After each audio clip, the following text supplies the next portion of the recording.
Alright YouTube, well, I got a new can of 7018s here to open up. See if I can do this without slicing my fingers open. I once cut the crap out of myself on one of these, and so I'm really careful ever since then. Yeah, there we go. We got some fresh, hermetically sealed Lincoln Excaliburs.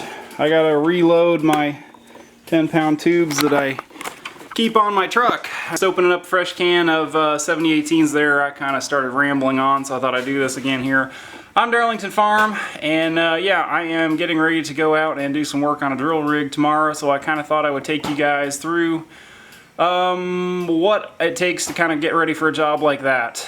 Basically, I am going to be cutting off the bottom of the outriggers. The drill rig has two outriggers. They're actuated off hydraulic cylinders that go whoop like that, and then lift the back end of the drill rig up so you can level it and take the weight off the wheels. What I got to do is cut the bottom of those guys off, and then they're going to lift the tubes out because the tubes are all corroded. And suggested they just take a backhoe and dig a pit underneath it and pull them out the bottom, but they wanted me to cut the feet off and lift the tubes out the top. Okay, we can do that, no problem. So I'm just going to take the gas axe, chop the feet off, weld on a bracket so you can take a backhoe and lift the tubes out of there. Hopefully they'll get out of there because one of them was kind of screwed up, so I don't know if it's going to come out easy or not. Basically what I'm doing here, making sure I got enough welding rods, making sure I got my pipe stands, which are I usually keep over here. My pipe stands, these are just portable, foldable pipe stands, just to hold the thing up where I can, once we get it out of there, assuming we get it out of there, I can work on it. And what I really like about jobs like this is basically they actually, you know, I've been there once before. I know what I'm getting into. It's a good customer to work with, and they pay their bills, so should be fun. I'll take you guys along. Hopefully I can get the camera over there and see what's going on. Alright, I know it's not the prettiest, so whoa, back on 16 there. Alright, what I'm doing is, like I said, I got to load up the truck here and kind of get it ready for, I got a job on the oil rig in the morning. Basically, I like to kind of go through, run my machine the day before, make sure everything is in good shape if I haven't run it in a while. Today, I guess I can go around here to the other side, I was running it there, and it was being weird. Like, I will be running along, and I was kind of getting a little bit of practice in because I don't do a whole lot of 7018. Typically I run 6010s for most of the things I do, but what I'm doing on there is actually structural, so I wanted to do 7018s and just get a little bit of practice in. But you generally run for 330, or not 332s, 1/8 inch, I'll run 4th gear and somewhere between 30 and 45 here. I guess let me step that down so you can see a little better. So yeah, 4th gear and somewhere between 30 and 50 right there. 532s, I will generally bump that up to about 50 to say 70, kind of depending on what I'm doing.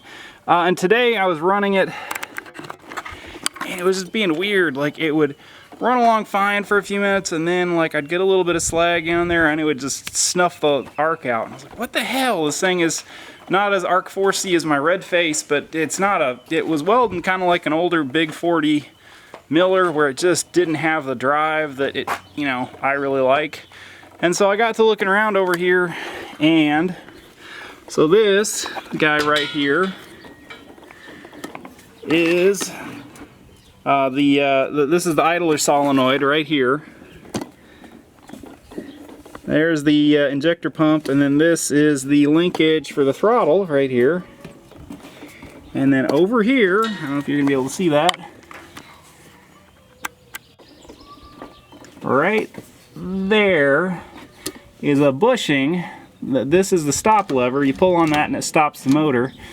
But I don't know if you're gonna be able to see that, but the bushing had just rattled loose. See if I can get over there to where you can really see that.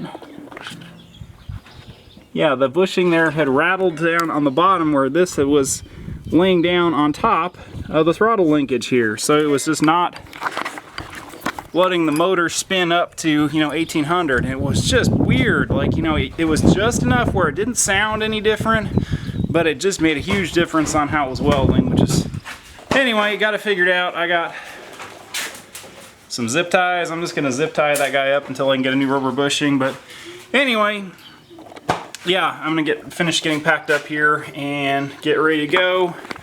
I'm gonna try to get this guy down to Cox Equipment in Indianapolis this week. They're gonna swap some boards around and tell me which board is bad and give me an estimate. Worst case scenario, it's the chopper board, which is this expensive guy here in the back that's like 1,800 bucks.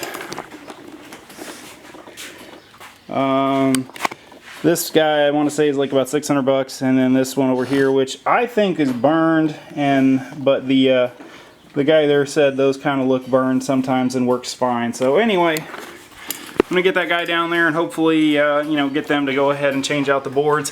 I would just buy the boards and do it myself, but if they do it, it's guaranteed for 3 years, or the boards are guaranteed for 3 years. If I do it, I chunk it in there and a week later it craps, I'm on the hook for the board. So that's why I'm having them do it. Anyway, I'm Darlington Farm.